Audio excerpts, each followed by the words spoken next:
The Conflict of Tears, 16/3/2017. Prologue. Crying. The first thing we do. If you do not at birth, then something is wrong and everyone in the room is on high alert waiting for the tears to roll down. This is the narrative that explains the concept of crying and how it fits into modern society. When we are born, we cry, and we cry, and we cry some more, as well as eating, playing, and pooping. Then, as our eyes open, we begin to see patterns and the order in things. We learn that crying is the only way Mama is going to buy us that water gun that we are going to use to terrorize the local ants. Someone once told my father that all Andrew wants to do is eat and fool around. They were right. That is all I wanted to do. My father was also told that I am incorrigible and that I do not listen. Now that, I would say, is partly true. Then suddenly, we stop crying. Why? Simply because we look weak in our society when we cry, especially as men past the age of 10?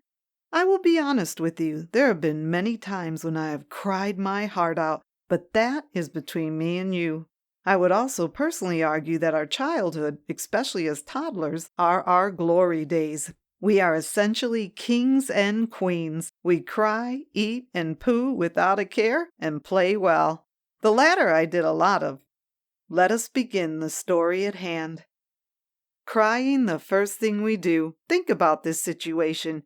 You are on the 4th floor at Humber River Hospital. You are shooting out of a water slide uterus head first. You exit and there is a masked woman and you are in tears. Goodness gracious! It has been 9 solid months of kicking and turning and Bertha was in a lot of pain. Now it is all over. No more pain for Mama. You have survived birth and you are in luck. Mama is alive and well. Thank goodness. Everyone in the room is ecstatic. It's a boy, the masked woman exclaims. Get the blues. You are still sobbing from the shock of crashing into this cold world headfirst and naked to a huge welcoming party. You had a natural birth, which is good depending on who you ask. You are in the world now. Look at you. Way to go, buddy. The masked woman wraps you in a blue garment and hands you over to your parents, Dick and Bertha. These two people will determine how the rest of your stay here on planet Earth plays out. That does not matter right now, though. Then there is a moment of silence. Everyone in the room is in awe of what just happened. Birth. A miracle. You stop crying and find yourself strapped to a car seat. It is off to the races you go. Mama and Papa call you Clyde. The relatives think it's a stupid name. Sounds like you might get bullied when you start school because of that name. So they call you CD for the short form of Clyde Davis. You are now a registered member of the Davis family. That is a more fitting name. Your future is looking bright. Welcome to the world, kiddo. Enjoy your stay. You are now 8 years old, CD, and the relatives were right. Clyde was such a lame name like that of your father's. Your nickname is so much better. You are the toughest 3rd grader in town. You have learned that crying is for wussies and girls from Dad. He never cries no matter what. You want to be a maverick just like your old man. You are now 16 years old, Clyde Davis. Happy Sweet 16, dude. You think that Sweet 16 birthday parties are for girls. I think so too. You are now midway through high school. You are loving your time at Humber River Secondary School. All the girls love you. The guys fear you because you have had a tremendous growth spurt. You are basically the boss. Clyde, I hate to do this to you as an author. You are my hero, and there must be an obstacle for you to overcome, but everything happens for a reason, as they say. Then, suddenly, CD, your whole world comes crashing down on your head. You try to keep it together like Atlas, but you cannot. It is very hard. You return from school one day in the best of moods. You just asked a girl out to a date at a local cafe and she said yes. You are happy and in good spirits. You get home, Clyde, and there are all the relatives gathered around the family dinner table. They don't look so happy. You ask, "What's wrong, guys?" The relatives decided it's best for your Auntie Carol to break the news to you. She says with a look of dismay, "Clyde, buddy, Mama and Papa are gone to be with Jesus in heaven." You know she just used that euphemism to help lessen the blow and the shock to you. She means well. You ask what happened to them. She says, "Car accident, drunk driver." You are deeply saddened and upset. You refuse to believe her. You know the relatives would never pull this sort of prank on you. Not this. No, they would never. That would just be cruel. It slowly sets in. You want to burst into tears, but you recompose yourself and walk up the flight of stairs to your room and lock the door shut. You lie in your bed and scream at God for the mishap. To make matters worse, you later found out that drunk driver had survived the accident with only minor injuries. So much stress, pain, and agony. You just want to let it all out and cry, but you don't. Remembering your father's words. Look at you now, CD. You're all broken, battered, and scratched up. The days turn to weeks and weeks to months. You are down in the dumps and mood swings are an everyday hardship. The relatives are deeply concerned. They decided to take you to Humber River Baptist Church. They try to pray for you, but it does not make you feel any better. So as a last resort, they take you to Humber River Hospital, the best and most advanced hospital in Canada, so they claim. You meet a man named Dr. Codsey shortly after triage. He has a nice smile. He is the best child-adolescent psychiatrist in the hospital. You lucked out. You are offended, however, by his smile. You mistake it for a smirk. You ask him if there is something funny, and he tells you to sit down. You do not want to sit, and you ask him again if there's anything funny. You understand that this guy is an expert, but what the hell is up with that smirk? You think to yourself.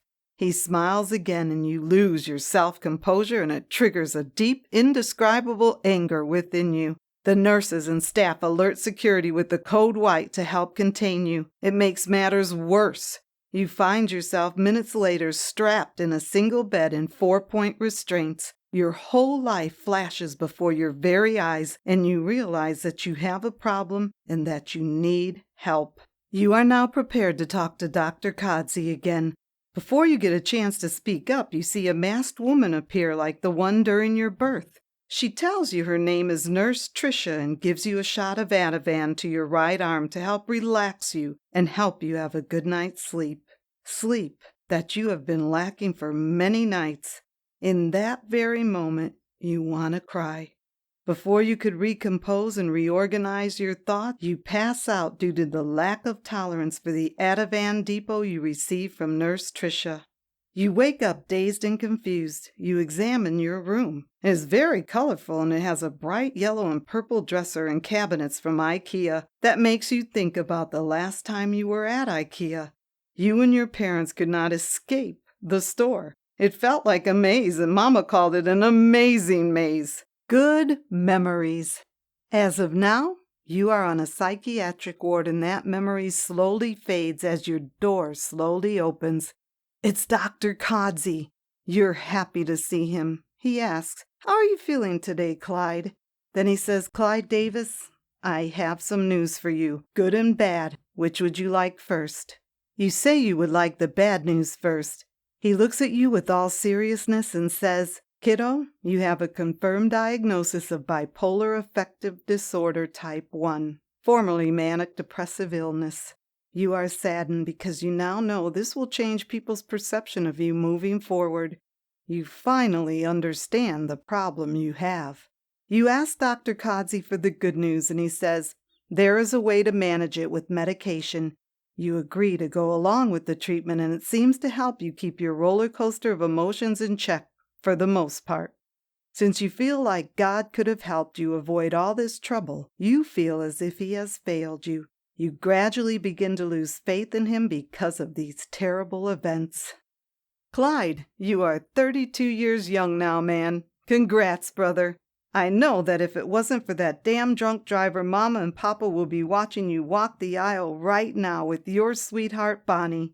You've been dating her since you were 21 years of age, and she's a wonderful blessing to your life. She is your Alpha and Omega. You finally decided to tie the knot. CD, you keep on rockin', man. Way to go. Your life is looking bright again. 2 years have passed since you and Bonnie got married, and you are both expecting a little one. You wish your parents could be around to witness the commotion in the Humber River Hospital room. It is just 1 floor below the 5th floor, where you were when you were 16 years old. It's a maternity ward. That's progress, my man. You do not want to think about the past. You just want to think about the future about to be delivered to you and yours. The room is in a frenzy, and then a moment of silence. The masked woman wraps your newborn in a pink garment and hands her over to you and Bonnie. You admire her beauty and all her fine details. You shed a single tear. In this very moment, the floodgates are opened and you let it all out. The tears keep flowing and flowing. They are tears of joy, of relief, and of tranquility. You have finally found peace through your newborn.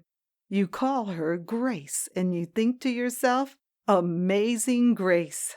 You are no longer concerned with the drunk driver and how he ruined your life in such a major way.